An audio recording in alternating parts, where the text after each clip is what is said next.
que nous avons l'honneur de soumettre la synthèse à votre appréciation est intitulée « Facteur pronostic de l'éclampsie en réanimation du Centre national hospitalier et universitaire Hubert Koutoukou-Maga et du Centre hospitalier universitaire de la mère et de l'enfant Lagune de Cotonou en 2022. » Cette présentation va s'articuler autour du plan suivant.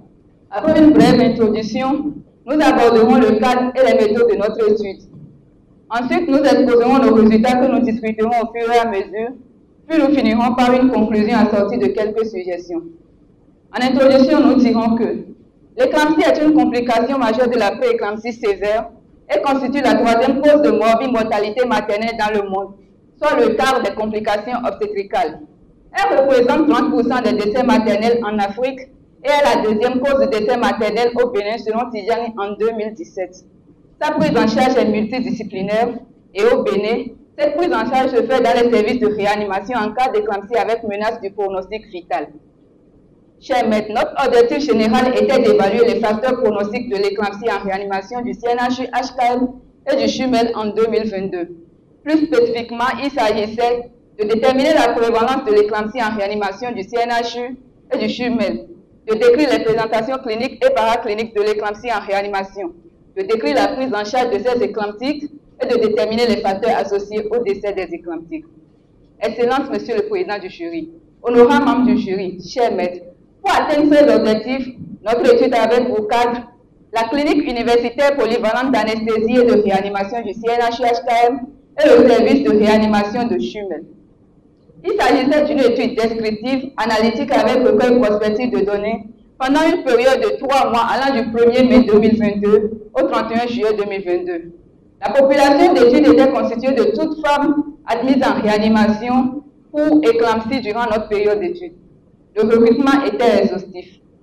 Était incluse toute patiente en réanimation pour éclampsie pendant notre période d'études et ayant donné son consentement éclairé. Le consentement des parents a été pris pour les patientes comateuses. Était exclu toute éclampsie décédée à l'admission ou ayant un dossier médical incomplet. Les variables étudiées concernaient les données socio-démographiques, cliniques et paracliniques, thérapeutiques et évolutives. Les données étaient collectées à l'aide d'une fiche d'enquête préétablie et renseignées grâce aux dossiers médicaux des patientes du registre d'admission et d'hospitalisation, parfois en interrogeant les parents ou les patientes elles-mêmes si elles sont conscientes. À la fin de l'enquête, les données collectées ont été traitées et analysées par le logiciel EPI Info version 7.2.1.0. Les variables quantitatives ont été présentées sous forme de moyenne et écart type, et celles qualitatives sous forme de fréquence. La détermination des facteurs associés au décès maternel était faite par le test Chi carré, avec un seuil de décision statistique retenu pour un P inférieur à 5%. Les données ont été recueillies de manière anonyme et n'ont servi que dans le cadre de la présente étude. Excellence, Monsieur le Président du jury, honorables membres du jury, chers maîtres, nous abordons les résultats que nous discuterons au fur et à mesure. Au terme de notre collecte, 55 éclampsies ont été incluses dans notre étude sur 444 admissions en réanimation, soit une prévalence de 12,39%. Addison en 2003, Titirou en 2007 et Aoumou en 2017 avaient respectivement trouvé une prévalence de 0,73%, 2,90% et 5,5% au Bénin. Notre taux, nettement supérieur à ceux retrouvés dans les années antérieures au Bénin, serait peut-être dû à la recrudescence des facteurs de risque tels que le stress, le concubinage, l'âge avancé et la peur non fondée de l'issue de la grossesse. Chers maîtres, à la clinique sur le plan neurologique, les crises convulsives étaient observées en préparation chez 72,73% des patientes. La conscience était altérée dans 90,91% de cas. Ce fort taux a été également retrouvé par pays au Mali en 2018. 54,55% de nos éclamptiques à l'admission avaient un score de Glasgow entre 8 et 12 sur 15. Sur le plan respiratoire, la saturation pulsée en oxygène était supérieure à 95% chez 92,73% des éclamptiques, mais plus de la moitié était en polypnée. L'hypertension artérielle était nouvelle dans 89,9% de cas et dans sa forme sévère chez 12,73% de patients à l'admission. Moncoro avait trouvé un taux plus élevé d'HTA-CV, 22% de patientes. Concernant la DIUS, elle était conservée dans 83,64% de cas. Ce taux est supérieur à celui de Sylvain qui a rapporté 63,6% de diurèse normale. La protéinurie sur bandelette urinaire était significative chez 61,81% des éclamptiques, ce qui avoisine le taux de Soroba au Mali, qui était 62,70%. Sur le plan paraclinique, 63,63% des éclamptiques avaient une anémie modérée et 7,27% une anémie sévère avec un taux d'hémoglobine inférieur à 7 grammes par décilitre. Cette anémie pourrait s'expliquer par les saignements lors de l'accouchement par voie basse ou par césarienne ou encore une hémolyse. La thrombopénie était retrouvée chez 19 patients dont 5 avaient une forme sévère avec un nombre de plaquettes inférieur à 50 giga par litre.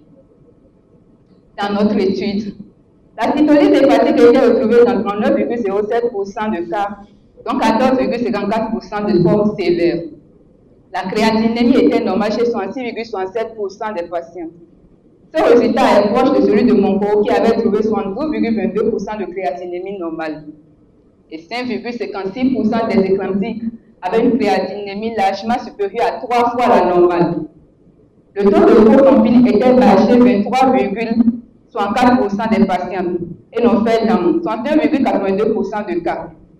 La glycémie était réalisée seulement chez 19 patients. Une patiente avait présenté une hypoglycémie et le problème de diagnostic différentiel se posait avec les crises convulsives qui ne sont toujours pas dues à l'éclampsie.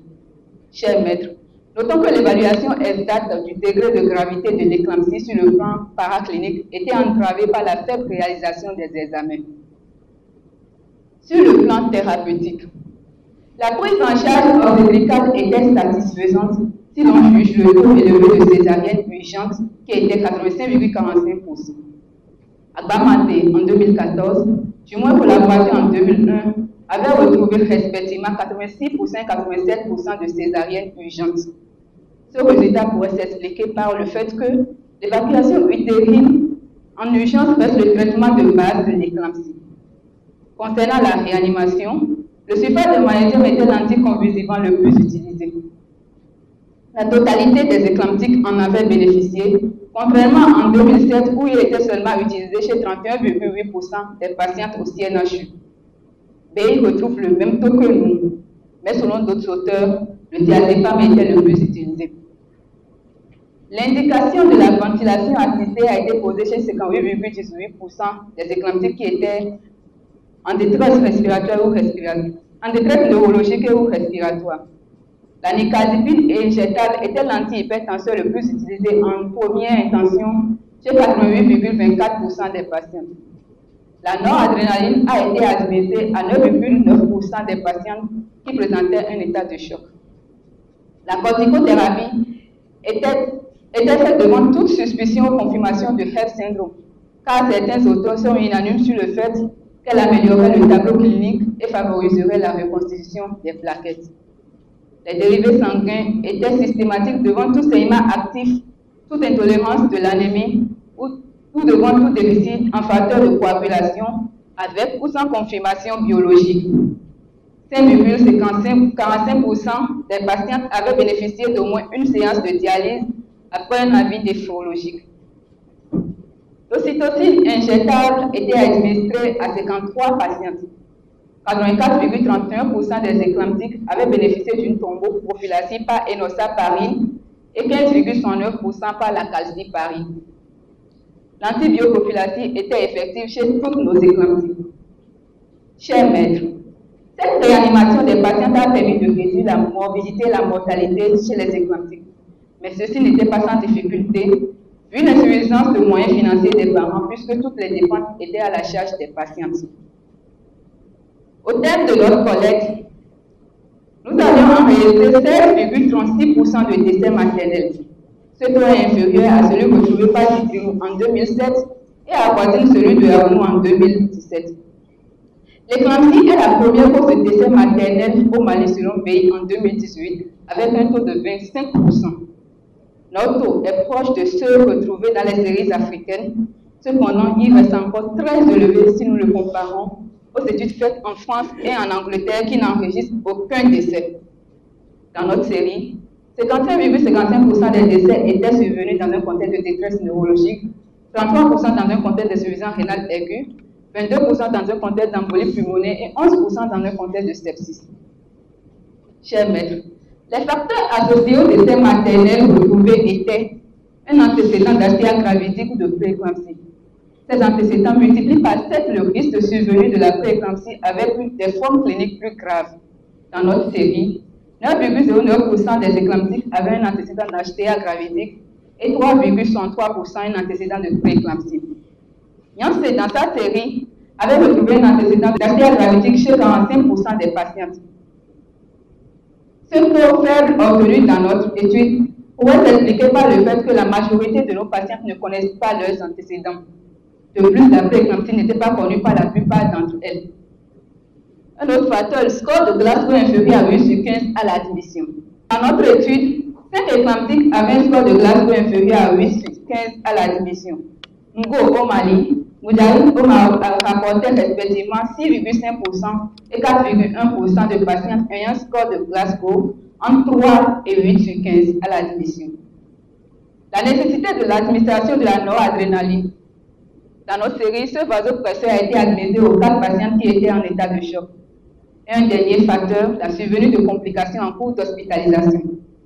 L'insuffisance rénale aiguë était la complication la plus retrouvée, suivie de Health syndrome, d'accident vasculaire cérébral, et les autres complications étaient le depth aigu du poumon, état de mal éclamptique et le sepsis, retrouvés dans une même proportion.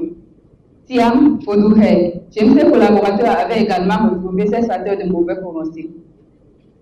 En résumé, les facteurs associés au décès maternel au terme de notre étude étaient un antécédent d'artère gravidique ou de prééclampsie, un score de Glasgow inférieur à 8 sur 15 à l'admission, l'instabilité hémodynamique de certaines patientes nécessitant l'administration de la noradrénaline et la survenue de complications en cours d'hospitalisation. Excellence, Monsieur le Président du jury, honorables membres du jury, chers maîtres, au vu de cette étude, nous pouvons retenir que l'éclampsie est une cause de morbimortalité materno-fœtale, fréquente en Afrique et au Bénin en particulier. L'identification précoce des facteurs pronostiques permet une meilleure prise en charge afin de diminuer la mortalité maternelle. Nous suggérons donc aux autorités politiques et administratives d'assurer la prise en charge des éclamptiques en réanimation, si possible de la rendre gratuite, d'améliorer le système de référence et évacuation des urgences obstétricales et de renforcer la formation des obstétriciens et des sages-femmes dans la prise en charge des patientes à risque. Aux médecins, obstétriciens et anesthésistes réanimateurs d'organiser des stages pluridisciplinaires, de renforcer la communication entre équipes et de former les étudiants en spécialisation sur la prise en charge appropriée de l'éclampsie. Aux femmes enceintes, d'entreprendre un suivi régulier de respecter les recommandations médicales et aux populations d'adhérer à la politique d'éducation sexuelle des filles, permettant ainsi une meilleure compréhension des problèmes de santé. Excellence, Monsieur le Président du jury, honorables membres du jury, chers maîtres, nous sommes au terme de notre présentation. Nous vous remercions pour votre aimable attention. Vos remarques, apports et suggestions aideront pour l'amélioration de la qualité scientifique de ce travail. Merci. C'est Dieu qui a commencé, c'est lui qui ferme la bouche de mes ennemis. Dieu, allô, allô, Dieu, allez, allez, Dieu, allô, allô, allô, Dieu. T'as fait de moi une œuvre d'art, ne me demandez pas de. T'as fait de moi une œuvre d'art.